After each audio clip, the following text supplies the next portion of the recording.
तो आज हम लोग वहीं से स्टार्ट करेंगे जहां पर लास्ट क्लास में थे। रिलेटिव पोटेंशियल हम लोग पढ़ रहे थे। तो स्टार्टिंग एकदम सिंपल चीज से करते हैं। देखो, बहुत लोगों को समझने में दिक्कत हो रहा है। सपोज ये वायर है एक, और इस वायर में ये रजिस्टर है ऐसे, और ये रजिस्टर लिखा है कि 4 ओम का है। अब इसमें ये करंट फ्लो हो रहा है ऐसे, सपोज 3 एम्पियर। ठीक है, इस तरफ का पोटेंशियल, इस तरफ का और इस तरफ का, ये दोनों पॉइंट्स हैं, ए और बी मान लेते हैं। ठीक है, हमें दोनों तरफ का पोटेंशियल अगर आपसे कहा जाए कि VA क्या है, VB क्या है, तो एग्जैक्टली हमें नहीं पता है। लेकिन हमें इतना तो पता है कि I इंटू आर करेंगे तो पोटेंशियल डिफरेंस आ जाएगा। तो मान लीजिए, सपोज कर लेते हैं कि यहाँ का पोटेंशियल जो है वो 3 वोल्ट है। ठीक है ना, लेट, ये माना हुआ है, ऐसा नहीं है कि क्वेश्चन में दिया रहता है, एज्यूम कर लिया। अगर ये 3 वोल्ट है तो पोटेंशियल ए का क्या होगा? रवि कुमार, वीडियो ऑफ करो।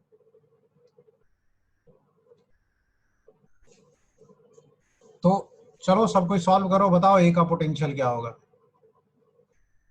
बहुत सिंपल सा एक लाइन का सवाल है। कितना होगा? देखो कैसे सॉल्व करेंगे। वी जो होता है पोटेंशियल डिफरेंस, वो लिखेंगे VA माइनस VB, ये लिखेंगे, that is equal to IR। अच्छा, VA माइनस VB क्यों लिखा, VB माइनस VA क्यों नहीं? क्योंकि करंट A से B की तरफ जा रहा है, तो हाई पोटेंशियल A का है। ठीक है, इसी को हम लोग ओम्स लॉ लिखते हैं ऐसे, delta V equal to VA minus VB equal to IR। अब क्वेश्चन में आपको ये VA निकालना है, VB ऑलरेडी दिया हुआ है। देखो यहाँ पे VB कितना दिया हुआ है, 3, I इंटू आर कर दो, तो 3 इंटू 4 कितना हो गया, 12। इसका मतलब ये है कि एक के साइड का पोटेंशियल कितना हो जाएगा, 15 आएगा। इसका मतलब है कि पोटेंशियल जो डिफरेंस है वो 12 वोल्ट है, वो तो फिक्स है। बट इधर का पोटेंशियल क्या हो गया, इधर का क्या, वो निर्भर करेगा कि आप क्या पोटेंशियल लेते हैं। जैसे इसी में अगर ये रजिस्टर ऐसे दिया हुआ था, ठीक है, और ये B है, ये A है, सेम सवाल लिया हमने, ये आपका कितना था, 4 ओम, और ये कितना था, 3 एम्पियर ऐसे था। अगर मैंने यहाँ का पोटेंशियल मान लो कि 10 वोल्ट मान लिया होता, तो कोई बुरा थोड़े है, 10 मान लिया, मेरी मर्जी, एज्यूम कर लिया। तो अगर इधर का 10 एज्यूम कर लिया तो इधर का पोटेंशियल क्या होगा, तो इधर का पोटेंशियल इधर से 12 वोल्ट ज्यादा होगा। भाई पोटेंशियल डिफरेंस है ना 12 का, तो 12 प्लस 10 कर देंगे तो क्या हो जाएगा, 22 वोल्ट। तो इसी को हम बोलते हैं रिलेटिव पोटेंशियल की। एक तरफ का पोटेंशियल एज्यूम कर लिया या दिया है तो दूसरे तरफ का आप लिख सकते हैं। सेम चीज बैटरी में भी होता है। बैटरी में देखो ऐसे बनाते हैं, एक छोटा डंडा और एक बड़ा डंडा, ऐसे होता है ना, और यहाँ पे लिखा हुआ है 6 वोल्ट, इसका EMF है 6 वोल्ट। तो अगर कोई बोले कि इधर का पोटेंशियल जो है वो X है, तो इधर का पोटेंशियल उधर से 6 ज्यादा होगा, X प्लस 6, क्योंकि इधर हाई टर्मिनल है, हाई पोटेंशियल टर्मिनल। ठीक है, लेकिन किसी ने उल्टा कर दिया ऐसे कि भाई ये EMF तो है 6 वोल्ट, लेकिन हम इधर का पोटेंशियल X मानेंगे, तो क्या बता सकते हो इधर क्या होगा? इधर का पोटेंशियल इस साइड से 6 वोल्ट कम होगा, तो 6 वोल्ट कम करेंगे, X माइनस 6 करेंगे। ठीक है, तो इस तरीके से हम बैटरी के दोनों तरफ का पोटेंशियल लिख सकते हैं अगर एक तरफ का पता हो तो। लेकिन रजिस्टर में पोटेंशियल लिखने के लिए हमें करंट पता होना चाहिए। अगर ये 3 एम्पियर नहीं दिया रहता, सिर्फ 4 ओम लिखा रहता, और इधर का 3 वोल्ट है, तो उधर का हम कुछ नहीं बता सकते थे क्या होगा। ठीक है, अब देखो इस तरह से सिंपल सा एक सर्किट का पार्ट ले लेते हैं हम लोग। इस सर्किट के पार्ट में सपोज कि यहाँ पर एक रजिस्टर है और उसके बाद यहाँ पर एक बैटरी भी है ऐसे। ठीक है, बैटरी के बारे में लिखा है 6 वोल्ट, ये लिखा है 3 ओम, और ये मान लीजिए दिया हुआ है आपका 2 एम्पियर का करंट ऐसे जा रहा है। ठीक है, अब ये पॉइंट का पोटेंशियल मान लीजिए दिया हुआ है इसी तरह से 15 वोल्ट है, ऐसी रैंडम दिया हुआ है। ये पॉइंट का पोटेंशियल X मान लिया और इस पॉइंट का Y मान लिया। सब कोई x और y निकालिए। चलिए 2 मिनट का time low, find x and y।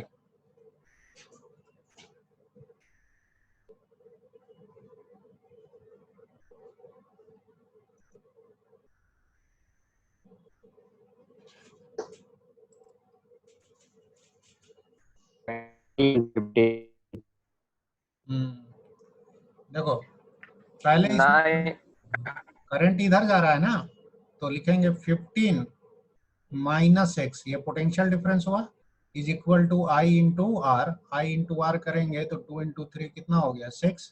तो यहाँ से x जो आएगा वो कितना आ जाएगा, तो 15 माइनस 6 9 आएगा। तो ये 9 वोल्ट हो गया यहाँ का। लेकिन यहाँ और यहाँ में देखेंगे, देखो 6 वोल्ट का पोटेंशियल डिफरेंस है, तो 6 वोल्ट में एक्स वाई से 6 वोल्ट ज्यादा होगा। X minus Y is equal to E M F, that is your 6। तो बताओ यहाँ से y कितना आ जाएगा, तो x माइनस 6, 9 माइनस 6 कितना हो जाएगा, 3 वोल्ट होगा। समझे? तो ये 15 वोल्ट है, तो ये कितना आ गया 9, तो ये कितना आ गया 3। पोटेंशियल लगातार ऐसे डिक्रीज कर रहा है। अच्छा, बैटरी के दोनों तरफ का जो पोटेंशियल डिफरेंस होता है वो करंट पे डिपेंड नहीं करता है, अगर बैटरी आइडियल है तो। अगर नॉन आइडियल है तो इसमें कुछ रेजिस्टेंस होगा, तब करंट पे डिपेंड करेगा। देखो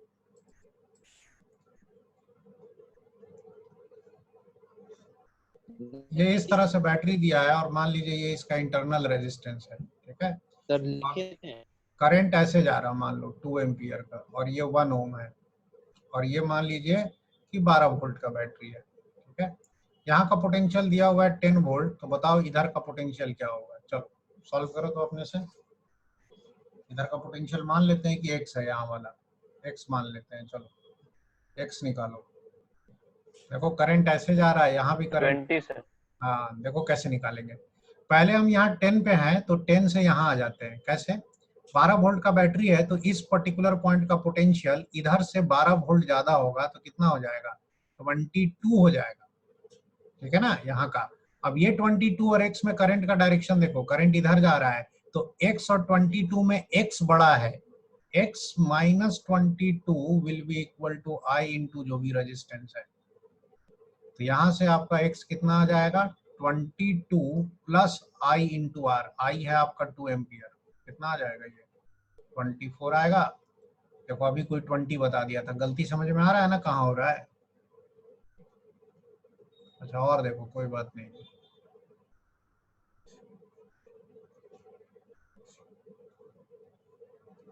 ये जा रहा है 2 एम्पियर का करंट, ये 5 ओम है, और ये 6 वोल्ट है, ठीक है।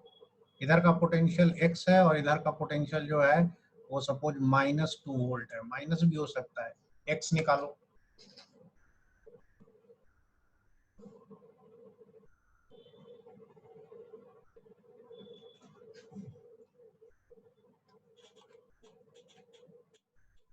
फोर्टीन। हाँ एक मिनट बताते हैं। देखो सबसे पहले बैटरी को देख करके आदमी खुश हो जाता है, क्योंकि बैटरी के दोनों तरफ का पोटेंशियल लिखना आसान होता है। ये -2 है और पॉजिटिव टर्मिनल इस तरफ है, तो यहाँ का जो पोटेंशियल है वो 6 वोल्ट ज्यादा होगा। तो -2 में 6 जोड़ दो, तो यहाँ का पोटेंशियल कितना हो जाएगा 4। और इन दोनों में करंट का डायरेक्शन देखो, रजिस्टर में ऐसे जा रहा है ना, तो लिखेंगे x minus 4 that is equal to I into R, और आई इंटू आर होगा 5 इंटू 2 10, सो x कितना आ जाएगा 14, ठीक है। अब देखो इसको रिलेटिव पोटेंशियल मेथड के सवालों में कैसे यूज करते हैं। सपोज हम एक सर्किट बना देते हैं, यहाँ पे ये लिखा है 20 वोल्ट, और यहाँ लिखा है 4 ओम, यहाँ लिखा है 2 ओम, और यहाँ लिखा है इस तरह से सपोज 6 वोल्ट। ये जो सर्किट है इसमें 2 रजिस्टर हैं, बीच में ये प्लेन वायर है। जब इस वायर में कुछ ना दिखाया जाए, इसका मतलब इसको 0 रेजिस्टेंस का वायर मानेंगे, ठीक है। तो हमें इसमें करंट निकाला, इस सर्किट में दोनों रजिस्टर में कितना कितना करंट होगा ये निकालना है। तो रिलेटिव पोटेंशियल मेथड यूज करने के लिए हम लोग करते क्या है कि सर्किट में ही एक किसी कन्वीनियंट पॉइंट का पोटेंशियल जीरो मान लेते हैं। वो जीरो आप कहीं भी मान सकते हैं, आपकी मर्जी है। जनरली हम लोग बैटरी का जो लो पोटेंशियल टर्मिनल होता है ना, छोटा वाला, उधर जीरो मानना पसंद करते हैं। तो यहाँ पर मान लेते हैं जीरो, तो ब्रैकेट में लिख भी देते हैं, लेट है ये, मान लिया जीरो है। तो लोग इससे फायदा क्या होगा, क्योंकि ये वायर यहाँ से सीधे जुड़ा हुआ है तो इस पॉइंट का भी पोटेंशियल जीरो होगा। ठीक है, अब ये जीरो है और ये 6 वोल्ट का बैटरी है तो इस पॉइंट का पोटेंशियल 6 होगा। ये जीरो है और ये 20 वोल्ट है तो इस पॉइंट का पोटेंशियल 20 होगा। नाउ रेजिस्टर के दोनों तरफ का जब आपको वोल्टेज पता ही है तो आपको करंट लिखने में क्या दिक्कत है। तो वोल्टेज हो गया 20 minus zero by R, by I क्या होता है डेल्टा वी बाई आर। तो 20/4 कितना करंट हो गया, देखो 5 एम्पियर हो गया कि नहीं। और इस रजिस्टर की अगर बात करें तो ये जीरो है, ये 6 है, कौन हाई है 6, तो करंट ऊपर की तरफ जाएगा। तो 6/2 कितना हो गया 3 एम्पियर। तो ये 3 एम्पियर सिर्फ इस वायर में नहीं है, इस वायर में भी वही है, सेम करंट है ये 3 एम्पियर। इसी तरह से ये 5 एम्पियर ये इस पूरे ब्रांच में है, यहाँ भी क्या है 5 एम्पियर। ठीक है, हाँ इस ब्रांच का नहीं पता चला लेकिन वो पता कर लेंगे कैसे। इधर से 5 एम्पियर आया, इधर से 3 एम्पियर आया, दोनों मिल करके इधर चले जाएंगे 8 एम्पियर। यही आपको आगे कर्चॉफ्स लॉज में पढ़ना भी है, इसको करंट लॉ कहते हैं, जो अभी हमने पढ़ा नहीं है लेकिन बड़ा सिंपल सा कॉन्सेप्ट है कि किसी भी जंक्शन पे जितना भी इनकमिंग करंट होगा that will be equal to outgoing current. अब इस डायग्राम को ध्यान से देखो, कोई भी ब्रांच ऐसा नहीं है जिसमें हमें करंट नहीं पता है। 3 वायर थे, तीनों ब्रांच का करंट आ गया और अलग से कोई इक्वेशन भी नहीं लिखना पड़ा। तो ये रिलेटिव पोटेंशियल मेथड की खासियत है कि बिना इक्वेशन लिखे भी आपका सर्किट सॉल्व हो जाता है। अब आइए अगले टॉपिक में चलते हैं। अब हम लोग पढ़ेंगे मैक्सिमम पावर ट्रांसफर थ्योरम।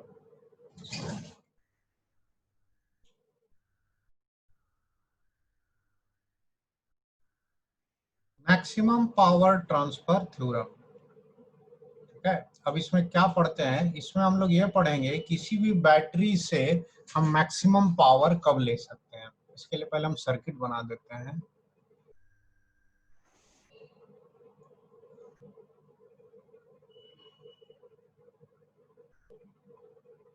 देखिए ये सर्किट है जिसमें ये एक एक्सटर्नल रजिस्टर आर है जिसे हम लोड भी कह सकते हैं, और ये बैटरी लगा हुआ है। बैटरी का कुछ इंटरनल रेजिस्टेंस आर है और ये ईएमएफ ई है। इसमें से करंट फ्लो हो रहा होगा। क्वेश्चन में ये है या कभी कभी ये पूछता है कि बैटरी तो भाई फिक्स है, उसका ईएमएफ और इंटरनल रेजिस्टेंस फिक्स है, इस बैटरी के साथ आप जो रजिस्टर लगाएंगे वो अलग अलग रजिस्टर लगा सकते हैं। तो आखिर कितने ओम का रेजिस्टेंस लगाए ताकि इसको जो पावर मिले, पावर जो होता है आई स्क्वायर आर, वो मैक्सिमम हो। ठीक है ना, पावर आर की किस वैल्यू के लिए मैक्सिमम होगा और वो मैक्सिमम पावर की वैल्यू क्या होगी। तो पावर निकालने के लिए कैसे दिमाग चलाएंगे, पावर होता है आई स्क्वायर आर, आर तो दिया है तो पहले आई निकालना होगा। और आई निकालने के लिए आप लोगों ने 10th में तो इतना पढ़ा ही होगा कि ये रेजिस्टेंस और देखो ये रेजिस्टेंस दोनों सीरीज में है। ठीक है, तो अगर ये दोनों सीरीज में है तो इनका मिला के रेजिस्टेंस कितना हो जाएगा, capital R plus small R. तो करंट हम इसमें डायरेक्ट लिख सकते हैं कि आई जो होगा वो कितना हो जाएगा, ई बाई आर प्लस आर। ये हो गया करंट। एक बार करंट आ गया तो अब क्या करेंगे, पावर निकालेंगे। ठीक है, now power will be equal to I square R. ठीक है, आई स्क्वायर कर देते हैं तो ई स्क्वायर कैपिटल आर और नीचे कितना हो जाएगा आर प्लस आर का होल स्क्वायर, आ गया पावर। अब जरा इसमें मजेदार चीज देखो, अगर हम यहाँ आर मिनिमम करना चाहें तो आर मिनिमम 0 हो सकता है, भाई रेजिस्टेंस नेगेटिव तो हो नहीं सकता। अगर आर 0 कर दोगे तो देखो पावर 0 आ जाएगा। ठीक है, और आर अगर आप इंफिनिटी कर देंगे बहुत लार्ज तो ऊपर में इंफिनिटी है और नीचे में इंफिनिटी का स्क्वायर आ रहा है, तो ओवरऑल नीचे का डिनोमिनेटर बहुत लार्ज हो जाएगा, power will again become zero. मतलब बहुत बड़ा रजिस्टर लगाने पे भी पावर जीरो आएगा और बहुत छोटा लगाने पे भी पावर जीरो आएगा, तो बीच में कहीं मैक्सिमम आएगा। तो अब यहाँ हम मैक्सिमम मिनिमम यूज करेंगे। फॉर मैक्सिमम पावर हम चाहते हैं कि P मैक्सिमम हो dP by D R is equal to zero होना चाहिए। dP बाई डी आर क्यों किया हमने? क्योंकि इसमें वेरिएबल ये कैपिटल आर है, ये स्मॉल आर तो फिक्स है बैटरी का, ठीक है, कैपिटल आर वेरिएबल है, कुछ भी लगा सकते हैं। जब इसको डिफरेंशिएट करके जीरो करते हैं तो यहाँ से, अब हम डिफरेंशिएशन यहाँ नहीं करेंगे, रिजल्ट लिख देते हैं। यहाँ से रिजल्ट आता है capital R equal to small R. मतलब मैक्सिमम पावर तब देता है बैटरी जब ये जो आउटसाइड लोड है या रजिस्टर है उसकी वैल्यू जो है वो स्मॉल आर के बराबर हो, ठीक है, कैपिटल आर स्मॉल आर के बराबर हो। दैट मीन्स कि अगर बैटरी आपके पास ऐसा है जिसका इंटरनल रेजिस्टेंस 1 ओम है तो मैक्सिमम पावर तभी देगा जब आउटसाइड लोड भी 1 ओम है। अब ये मैक्सिमम पावर की वैल्यू कितनी होगी ये निकाल लेते हैं। तो जब कैपिटल आर आ ही चुका है तो देखो पावर की मैक्सिमम वैल्यू निकाल लेते हैं। तो वो पावर की मैक्सिमम वैल्यू कैसे निकालेंगे? इसमें हम लोग कैपिटल आर की जगह स्मॉल आर पुट कर देंगे। तो ई स्क्वायर स्मॉल आर और नीचे में आर प्लस आर, तो 2r का स्क्वायर 4r स्क्वायर, तो यहाँ से पावर कितना आ जाएगा? E square by 4r। This is the maximum power a battery can deliver, इससे ज्यादा पावर नहीं दे सकता है। अब इस पावर का अगर हम ग्राफ बना ले, ग्राफ भी जरूरी है, देखो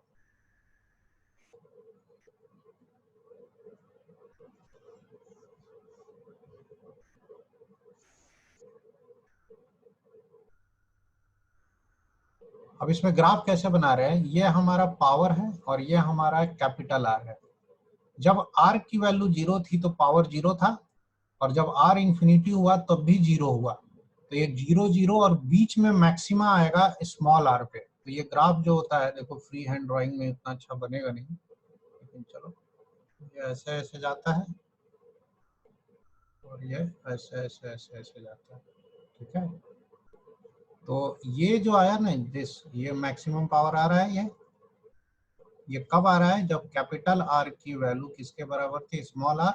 और वो मैक्सिमम पावर का वैल्यू कितना था? तो यहाँ से देख लीजिए, ई स्क्वायर अपॉन 4r, ये वाला, ठीक है। तो ये ग्राफ से आपको क्या पता चल रहा है कि जैसे जैसे हम आउटसाइड लोड बढ़ाते हैं, पहले तो पावर बढ़ता है और उसके बाद फिर पावर वापस घटने लगता है, और मैक्सिमम पावर तब आता है जब इस लोड की वैल्यू स्मॉल आर के बराबर होती है, ठीक है। अब इसमें एक और टर्म है कि जब ये करंट आई जा रहा है, ठीक है, तो बैटरी के द्वारा जो पावर डिलीवर किया जा रहा है, जो रजिस्टर को पावर दिया जा रहा है वो इतना है, लेकिन बैटरी किस रेट से पावर जो है वो केमिकल एनर्जी कंज्यूम करती है और इलेक्ट्रिकल एनर्जी में कन्वर्ट करती है। तो बैटरी जिस रेट से केमिकल एनर्जी कंज्यूम कर रही है, अगर वो निकाले तो वो E इंटू आई होता है, ठीक है। तो अगर हम इसमें इफिशियंसी निकालना चाहें बैटरी की, कि बैटरी कितनी इफिशियंसी से काम कर रही है, तो हम इसको ऐसे लिख सकते हैं कि जो ये पावर दे रही है रजिस्टर को, डिवाइडेड बाई E इंटू आई, जिस रेट से ये पावर खुद कंज्यूम कर रहा है, ठीक है, इनटू 100। तो पावर ये दे रहा है आपका ई स्क्वायर बाई 4r, और E इंटू आई करना है, ठीक है। तो E रहने दो और I की जगह लिखो E by R plus R, तो ये हो जाएगा E बाई 2r, ठीक है। Capital R is equal to small R into 100। देखो ई स्क्वायर कट गया, 2r ऊपर चला जाएगा तो 2r बाई 4r कितना बचेगा? 1 बाई 2 इंटू 100।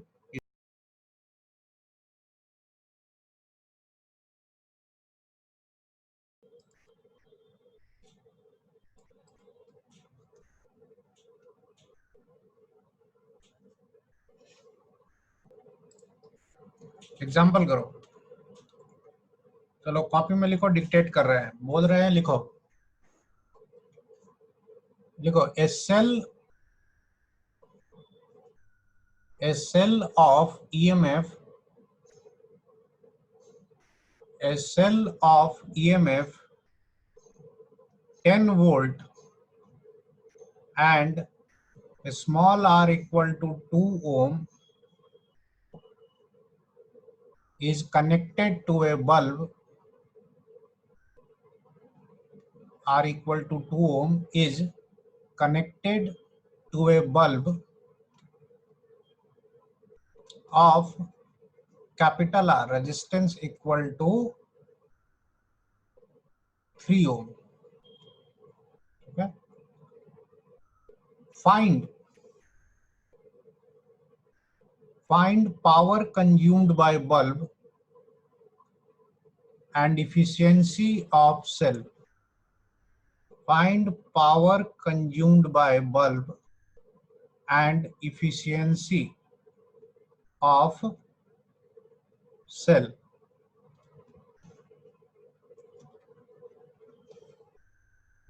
चलिए इसको ट्राई कीजिए। तो सर्किट सिंपल सा एक बना लो।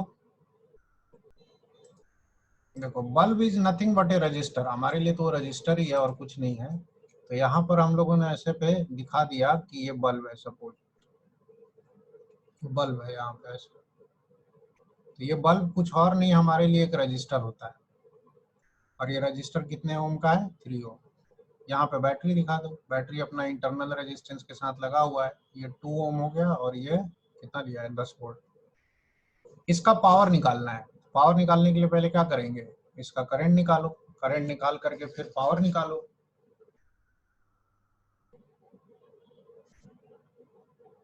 सर 4 वाट।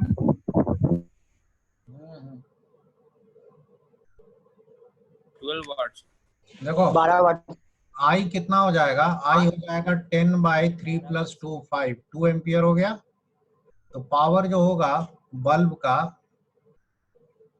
वो लिखेंगे I²R, ठीक है, पावर I²R। तो I हो गया 4, R कितना है आपका?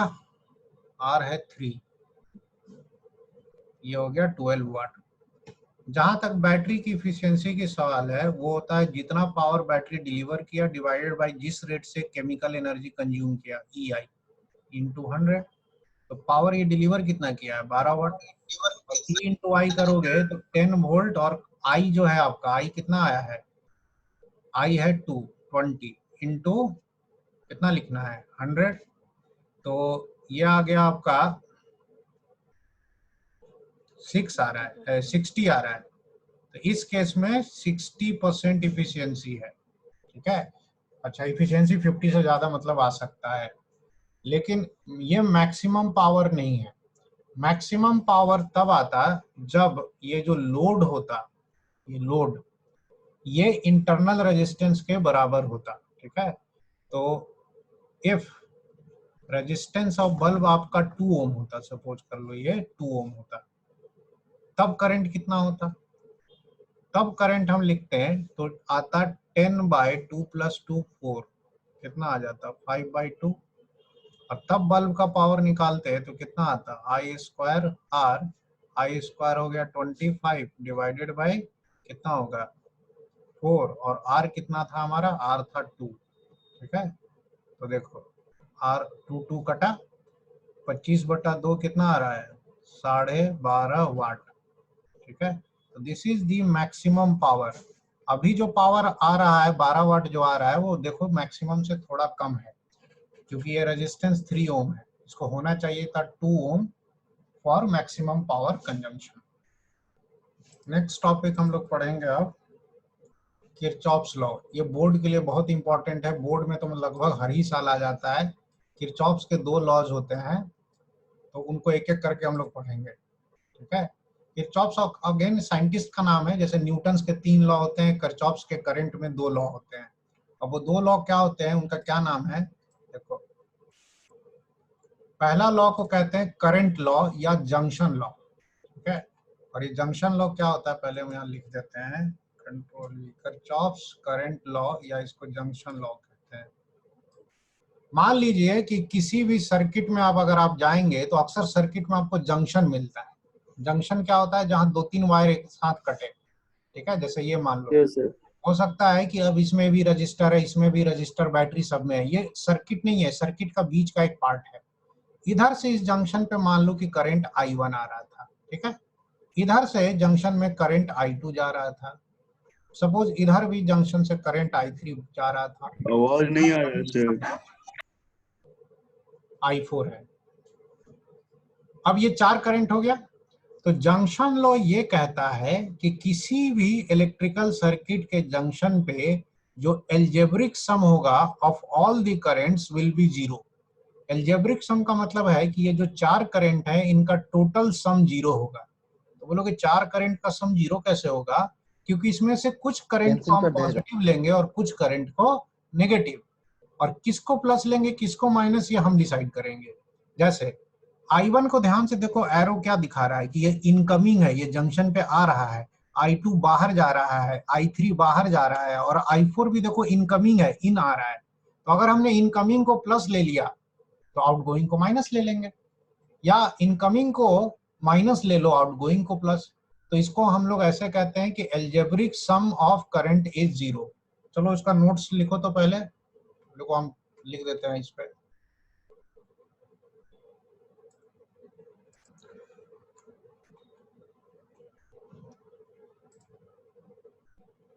यह है आपका किरचॉफ्स करंट लॉ।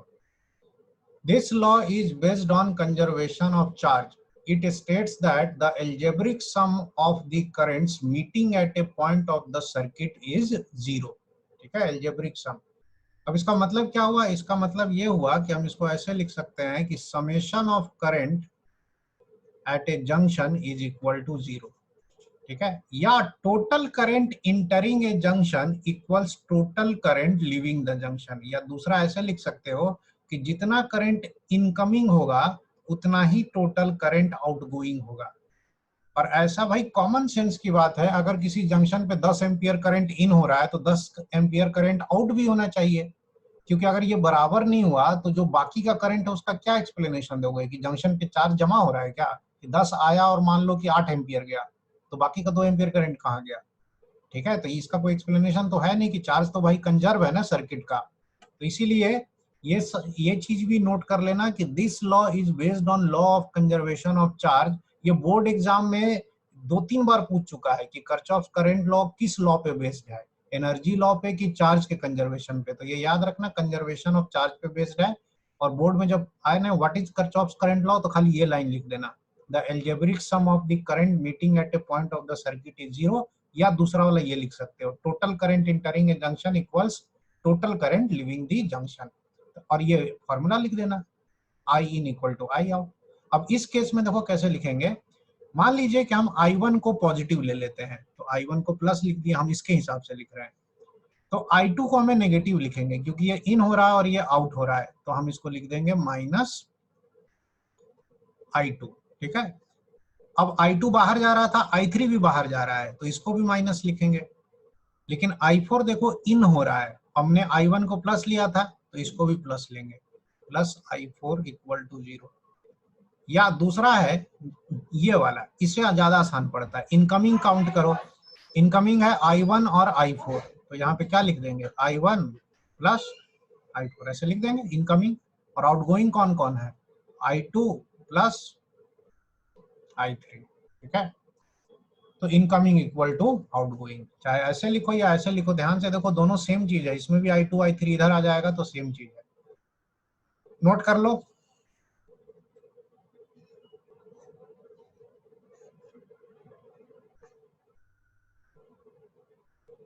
देखो इधर से मान लीजिए 5 एम्पियर का करंट आ रहा है, ठीक है, इधर से पता चला कि 3 एम्पियर का करंट जा रहा है।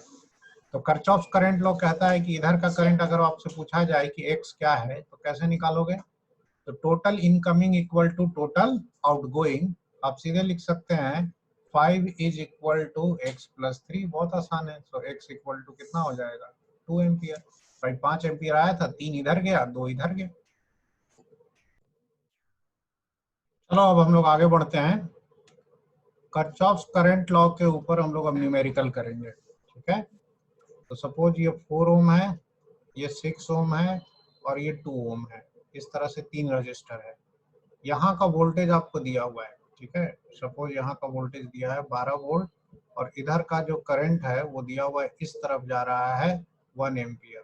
ठीक है, उसके अलावा इस करंट को दिया हुआ है कि इधर जा रहा है 2 एम्पियर। तो आपको ये जो हम 3 पॉइंट्स हैं x, y और z, इन तीनों पॉइंट्स का पोटेंशियल निकालना है। x, y और z का पोटेंशियल निकालना है। चलिए ट्राई कीजिए, तो करंट लॉ लगा के निकालिए। कैसे निकालेंगे? सबसे पहले x निकालो, बहुत आसान है। x निकालने के लिए इस रेजिस्टर का करंट है 4 ओम, x माइनस 12 होगा is equal to I R, that is equal to 4, so x equal to 16 आ गया, 16 वोल्ट। अब x पता है तो y निकाल लेंगे, क्योंकि इस ब्रांच का हमें I और R दोनों पता है। अब यहाँ पर x का वोल्टेज हाई होगा, तो x minus Y is equal to I R करेंगे तो 2 इंटू 2 ये भी 4 होगा। तो y कितना हो जाएगा? x minus 4। x माइनस 4 में x आपका 16 था, तो ये भी कितना आ जाएगा? 12 वोल्ट। लेकिन इस ब्रांच का करंट निकालने में पहले हमें किरचॉफ करंट लॉ लगाएंगे। देखो, इधर 1 गया, इधर 2 गया, दोनों तरफ तो बाहर जा रहा है। इसका मतलब इधर से करंट आया होगा 3 एम्पियर, तभी तो इधर 1 गया और इधर 2 गया। एक बार ये 3 पता चल गया, तो अब x और z में देखो, करंट z से x की तरफ जा रहा है एरो। इसका मतलब z का पोटेंशियल हाई है, तो z माइनस x हो जाएगा इस केस में हाइयर, क्योंकि 6 में 3 कितना हो जाएगा? 18, और यहाँ से z आपका आ जाएगा x प्लस 18। x हमारा 16 था, तो कितना हो जाएगा? 34 वोल्ट।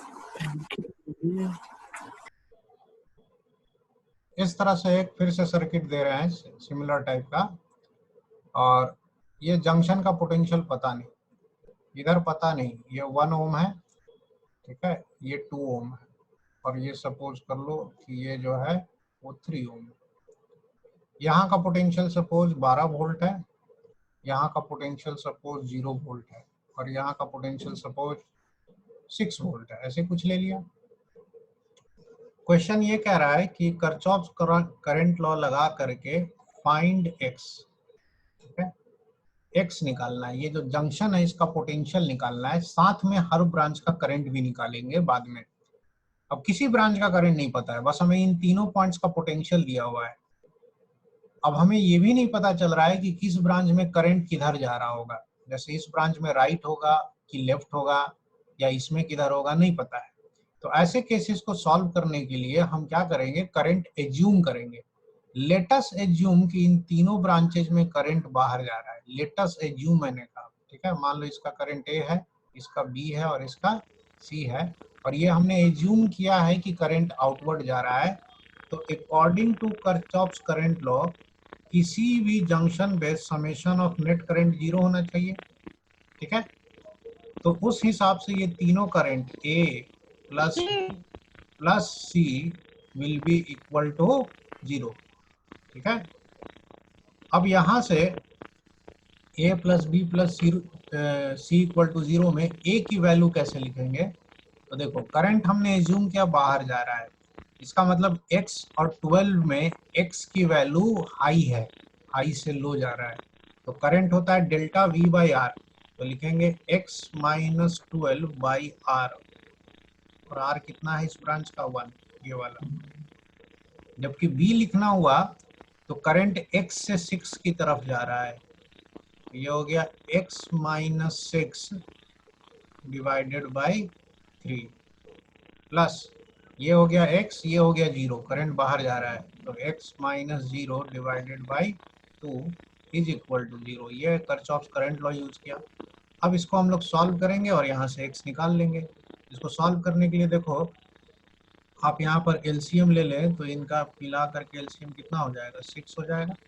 ये आ जाएगा 6x माइनस 72 प्लस ये कितना आ जाएगा?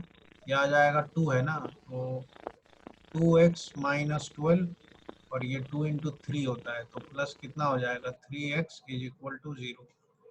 अच्छा, अब ये आ रहा है 6 2 8 और 8 और 3 11, 11x इज इक्वल टू, ये हो गया 72 और 12, ठीक है, उधर कर देते हैं तो 84 आ गया। तो यहाँ से हमारा x आ जाएगा 84 बाई 11 वोल्ट। आप चाहें तो इसको लिख सकते हैं 7.70701, 7.6 वोल्ट के एक्सप्रॉक्स। ठीक है, अब जैसे ही ये वोल्टेज आया, जरा इसको यहाँ रखते हैं, x इक्वल टू 7 पॉइंट जो भी है 6 वोल्ट।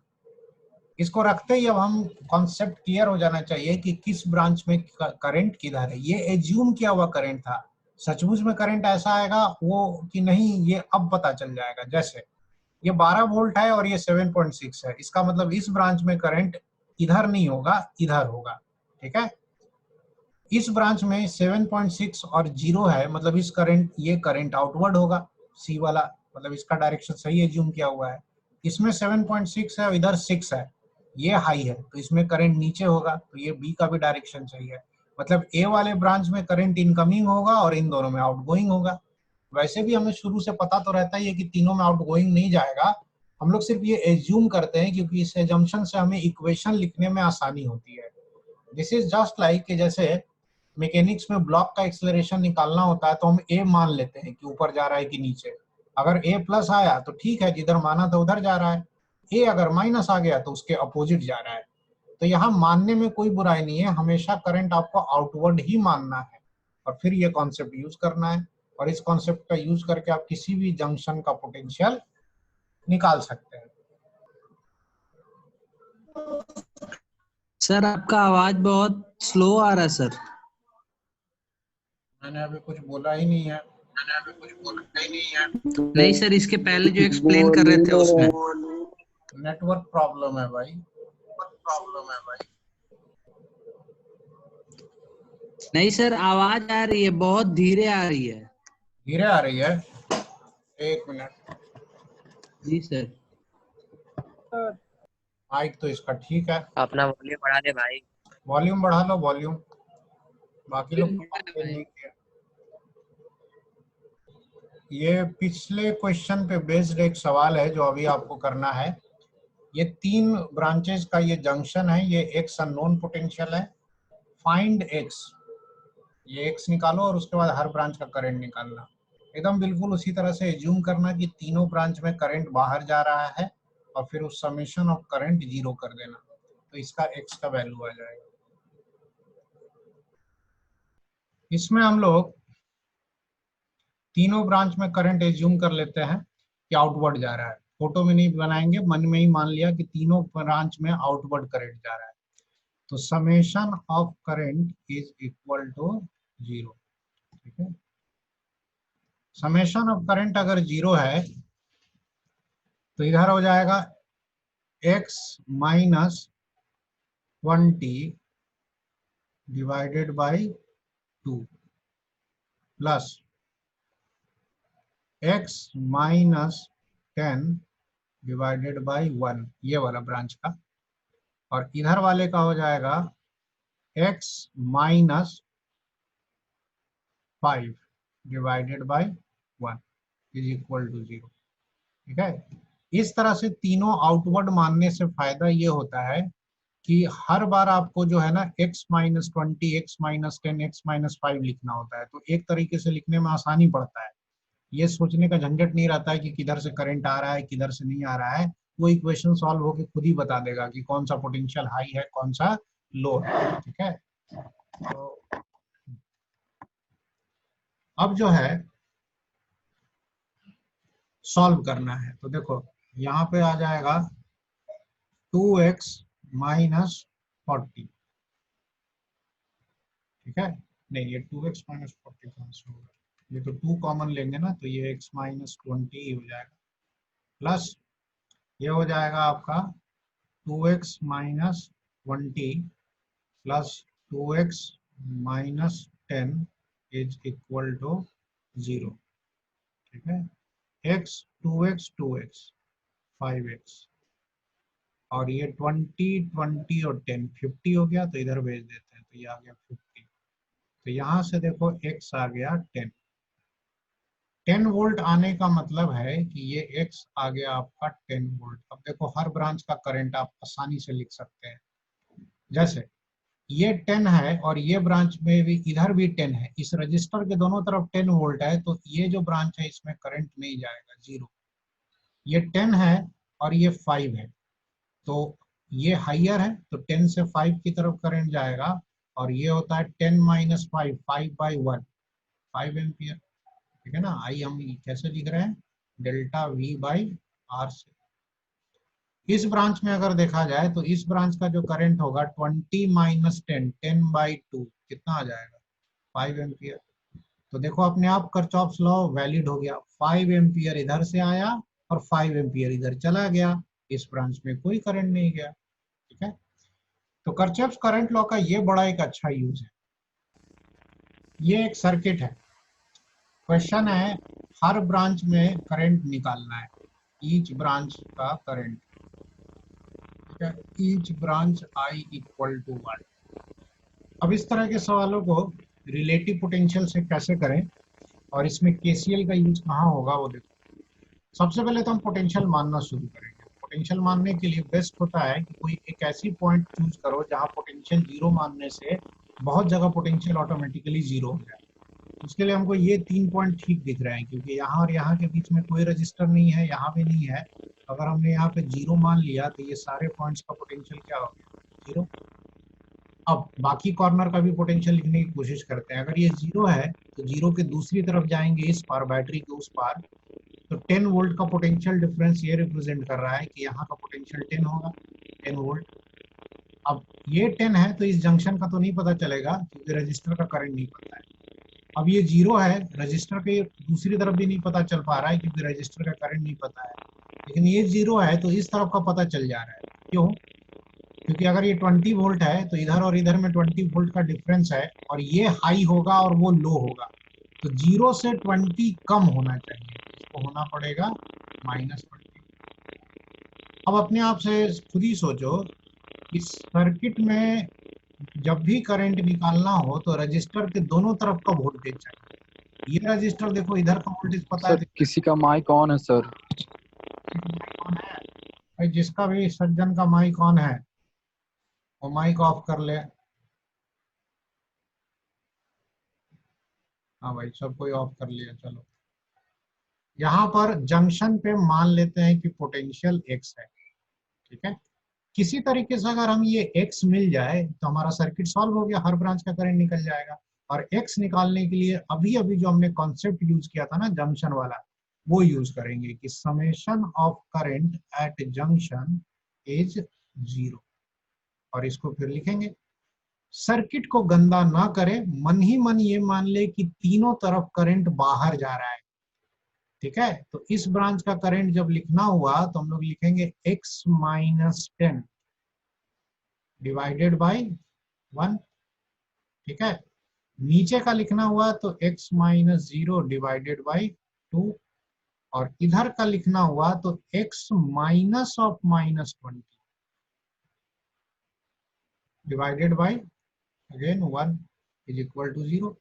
तो पहले इसको सॉल्व कर लेते हैं। तो देखो ये x है और ये x है, तो ये कितना हो जाएगा 2x, ये -10 है और यहाँ पे कितना है +20, तो ये कितना हो जाएगा +10, और ये हो जाएगा +x/2 इज इक्वल टू 0। तो 2x + x/2 कितना हो गया 5x/2 इज इक्वल टू -10। ये 10 इधर आ गया, तो यहाँ से आपको x कितना आ रहा है, x यहाँ से आ जा रहा है 5 से कट कर दो 2, तो -4 आ गया। एक बार ये -4 आ गया, अब हमारा काम खत्म। यहाँ पे लिख देंगे -4, और यहाँ से अब हम बिंदास हर ब्रांच का करंट लिख सकते हैं। देखिए कैसे, ये है -4 और ये है 10। ठीक है, इन दोनों में हाई कौन है 10, पोटेंशियल डिफरेंस कितना का आ गया, तो 10 माइनस -4 14 का, तो इस ब्रांच का जो करंट होगा इस ब्रांच का यहाँ से यहाँ, ये कितना हो जाएगा 14 एम्पियर। ठीक है, ये -4 ये 0, इस बार 0 हाई है तो करंट ऊपर की तरफ ऐसे जाएगा।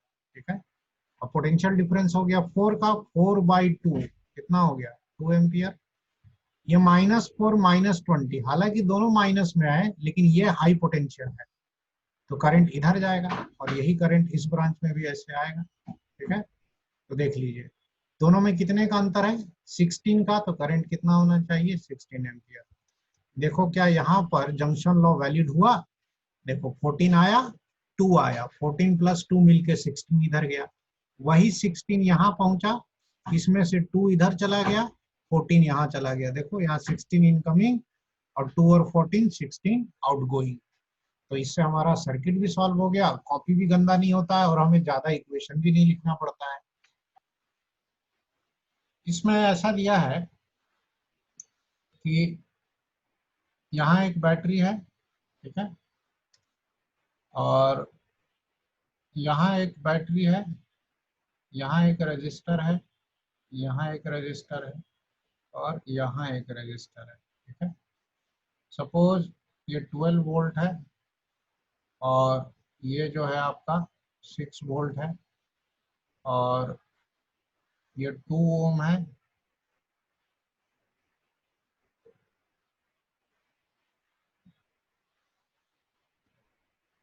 ये 2 ओम है और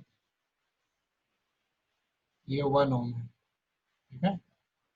रिलेटिव पोटेंशियल मेथड और केसीएल यूज करके अगर यहाँ का पोटेंशियल 0 दिया हुआ है तो यहाँ का पोटेंशियल x निकालें।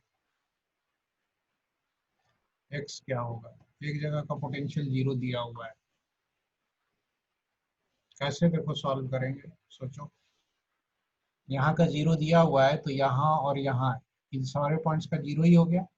0 के दूसरी तरफ इधर का 12 वोल्ट हो जाएगा, ठीक है। लेकिन यहाँ का x है तो यहाँ का भी तो x ही होगा, यहाँ कोई रजिस्टर नहीं है।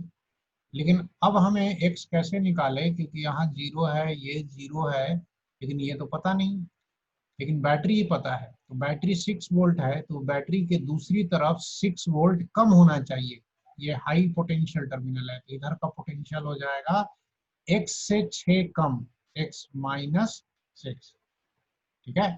अब हर कॉर्नर का पोटेंशियल पता है और ये जंक्शन है, तो हम यहाँ पर केसीएल लगा देंगे, ठीक है। KCL means Kirchhoff current law. यहाँ से जो नेट करंट होगा आउटगोइंग उसका सम 0 होगा, ऊपर भी जा रहा है, इधर भी जा रहा है और इस ब्रांच में भी जा रहा है, तो तीनों ब्रांच के करंट का जो है सम यहाँ पर 0 करो और ट्राई करके देखो तो आई एक्स आ रहा है क्या, ट्राई करो। सब में आउटवर्ड करंट मानना है, तो इसमें करंट नहीं जो है 1 ओम में क्या लिखेंगे, x minus 12 divided by 1 plus, इस ब्रांच का देखो करंट कैसे लिखेंगे, x इधर है 0 उधर है तो x माइनस 0 बाई 2। ऊपर वाले ब्रांच का देखो कैसे लिखेंगे, तो यहाँ रजिस्टर नहीं है, यहाँ बैटरी है, बैटरी से करंट नहीं लिखा जा सकता है, करंट लिखने के लिए हमेशा रजिस्टर चाहिए। तो रजिस्टर में जो करंट होगा वही इस बैटरी में भी होगा, ऐसे ही तो जा रहा है करंट। तो रजिस्टर का करंट कैसे लिख सकते हैं, x minus 6 minus 0 divided by 2 is equal to 0। अब इसको सॉल्व कर लेते हैं, ये हो जाएगा 2x माइनस 24 प्लस 2x, ये दोनों माइनस 6 इज इक्वल टू 0। तो यह आ जाएगा 4x is equal to 30। So x equal to 30 by 4 करेंगे तो 7.5 वोल्ट आएगा। x अगर 7.5 है तो यहाँ से अब आपको साफ साफ दिख जाएगा कि कौन से ब्रांच में कितना करंट होगा। देखो 7.5 और 12 मतलब ये हाई है तो करंट ऐसे जाएगा, यही करंट यहाँ भी होगा, यही करंट इस ब्रांच में भी होगा, क्योंकि यहाँ से यहाँ तक ये एक ही ब्रांच है, ठीक है।